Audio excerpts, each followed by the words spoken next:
তুমি জেনে নাও তোমার হিরোকে। Know your hero, know your prophet. তোমার নবীকে আজকে চিনে যাও। তুমি কার ফলোয়ার, তুমি কার ফ্যান, কে তোমার সেলিব্রিটি জেনে যাও। একটা লাইক পাওয়ার জন্য কত সেলফি, এমনে ওমনে। কোন নবীর ফলোয়ার আপনি, কার ফলোয়ার? হারিসুন আলাইকুম, তিনি তোমাদের কল্যাণকামী। বিল মুমিনিনা রাউফুর রহিম, মুমিনদের জন্য তিনি দিল দরিয়া। তার দিলের মধ্যে শুধু মায়া, তার জানের মধ্যে শুধু মায়া, প্রেম আর ভালোবাসা। চিল্লায় বলে ঠিক কিনা? মক্কায় ইহুদিরা এসে দল পাকালো, চল মুহাম্মদকে আজকে প্রশ্ন করে আটকায় দিব। কি প্রশ্ন করবি?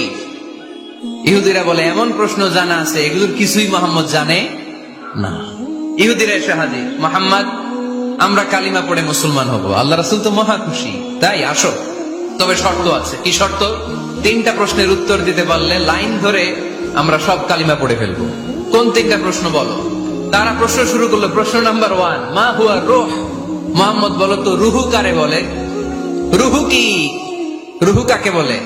এই যে রুহু, এটা দেহের মধ্যে ঢুকলে মানুষ নড়ে চড়ে, অ্যানিমেশন, জীবন্ত প্রাণবন্ত। এটা যখন চলে যায় আল্লাহরে আর নড়ে চড়ে। আমাদেরকে একলা ফেলে যখন রুহু চলে যায় দেহে কোনো নাড়াচাড়া নাই। ইহুদিরা বলল প্রথম প্রশ্ন রুহু কারে বলে বলো। 2 নাম্বার প্রশ্ন মানহুম আসহাবুল কাহাফ। আসহাবে কাহাফ সম্পর্কে কি জানো? কি জানো বলো। গুহাবাসী, গুহাবাসীদের সম্পর্কে কি জানো? অনেক আগে তারা এসেছিল পৃথিবীতে। 3 নাম্বার প্রশ্ন মান হুয়া যুলকারনাইন। যুলকারনাইন সম্পর্কে কি জানো বলো। প্রশ্ন কয়টা? প্রথম প্রশ্ন কি সম্পর্কে? রূহ। দ্বিতীয় প্রশ্ন আসহাবে কাহাফ। তৃতীয় প্রশ্ন যুলকারনাইন। আল্লাহ রাসূল সাল্লাল্লাহু আলাইহি ওয়াসাল্লাম বললেন গাদান উজিবুকুম।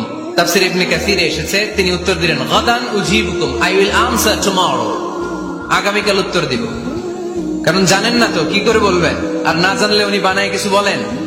কারণ কোরআন তো পরিচয় দিয়েই দিল, তিনি মন গড়া কখনো কিছু বলেন। ওরা আগামীকাল উত্তরের জন্য হাজির, কিন্তু ওহী আসে নাই, উনি বলতেও পারে না। বিশ্বনবী আবার বললেন গাদান উজিবুকুম, আগামীকাল দেব। তারপরের দিন ইহুদিরা এসে হাজির, বিশ্বনবী উত্তর করতে পারেন না। বিশ্বনবী আবার বললেন গাদান উজিবুকুম, আগামীকাল বলে দেব।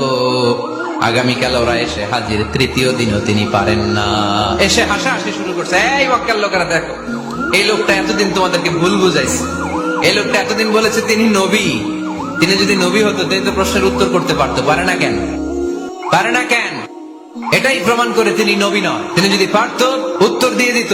তিনি যদি জানতেন তাহলে তো উত্তর দিতেন। পারেন না কেন? 3 দিন 4 দিন, আহা, নবীও লজ্জায় অসহায়, উত্তর দিতে পারেন না।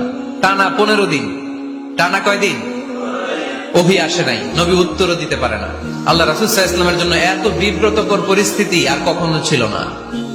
তিনি বারবার বলতেছেন কালকে বলবো, কিন্তু উত্তর আসে না। এর কারণ নবী ইনশাআল্লাহ বলে নাই। কি বলে নাই?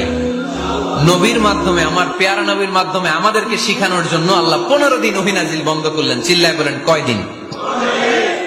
এরপর আল্লাহ কোরআনের আয়াত নাযিল করলেন ওয়ালা তাকুলান্না লিশাইইন ইন্নী ফাইলুন যালিকা গাদা ইল্লা আইয়াশা আল্লাহ। নবী গো, ভবিষ্যতের কোন কাজের ব্যাপারে যদি কাউকে ওয়াদা দেন, ওয়াদা দেওয়ার আগে অবশ্যই ইনশাআল্লাহ বলে দিয়ে। নবীর মাধ্যমে আমরা শিখে গেলাম না? এবার আল্লাহ 3টা প্রশ্নের উত্তর জানাই দিলেন। ইয়াসআলুনাকা আনির রূহ কুলির রূহু মিন আমরি রাব্বি ওয়া মা উতীতুম মিনাল ইলমি ইল্লা কলিলা। দ্বিতীয় উত্তর জানাই দিলেন আম হাসিবতা আন্না আসহাবাল কাহফি ওয়ার রাকিব কানু মিন আয়াতিনা আজাবা। 3 নাম্বার প্রশ্নের উত্তর আল্লাহ সূরা কাহফে জানিয়ে দিলেন ইয়াসআলুনাকা আন যিল কারনাইন কুল সাআতলু আলাইকুম মিনহু যিকরা। আল্লাহু আকবার। এবার নবী দাঁড়িয়ে গেলেন, বললেন কার কার উত্তর লাগবে আসো। রূহ হলো আল্লাহর আদেশ, আল্লাহর আদেশে ঢুকে আর আল্লাহর আদেশে বের হয়। আসহাবে কাহফের 7 জন ছেলে ছিল, গুহার মধ্যে আল্লাহর ভয়ে ঢুকেছে। 309 বছর পরে আল্লাহ তাদেরকে আবার ঘুম থেকে জাগিয়েছে। জুলকারনাইন এমন একজন বাদশা, গোটা বিশ্বকে শাসন করেছে, তার শাসন ক্ষমতার কোনো কমতি ছিল না। সুবহানাল্লাহ, সুবহানাল্লাহ। He was guided by wahy, he was guided by revelation. উনার কাছে ওহী না আসলে, ওহী না নামলে তিনি কখনো কোনো কথা বলেন। তাহলে আমার নবীর 4 নাম্বার পরিচয়, তিনি মন গড়া বলে না, জেনে শুনে ওহীপ্রাপ্ত হয়ে বলে। সুবহানাল্লাহ পড়েন।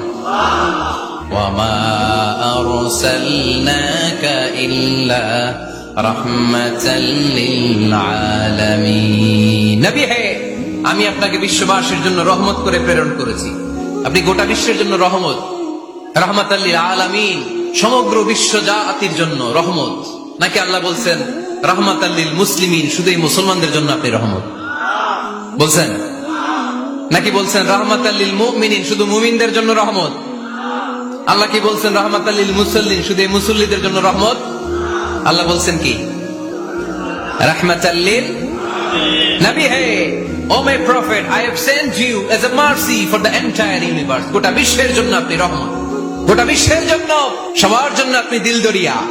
এজন্য কোরআন বলল লাকাদ জাআকুম রাসূলুম মিন আনফুসিকুম আজিজুন আলাইহি মা আনিতুম হারিসুন আলাইকুম বিল মুমিনিনা রাউফুর রহিম। যিনি আমার নবী, যিনি তোমাদের কাছে রাসূল হয়ে এসেছেন, আজিজুন আলাইহি মা আনিতুম, যেই জিনিসটা তোমাদেরকে কষ্ট দেয় এই জিনিস মেনে নেয়া নবীর পক্ষে সম্ভব না। যে জিনিসটা আমাদের দুঃখ দেয় ওইটা আমার নবী মেনে নিতে পারেন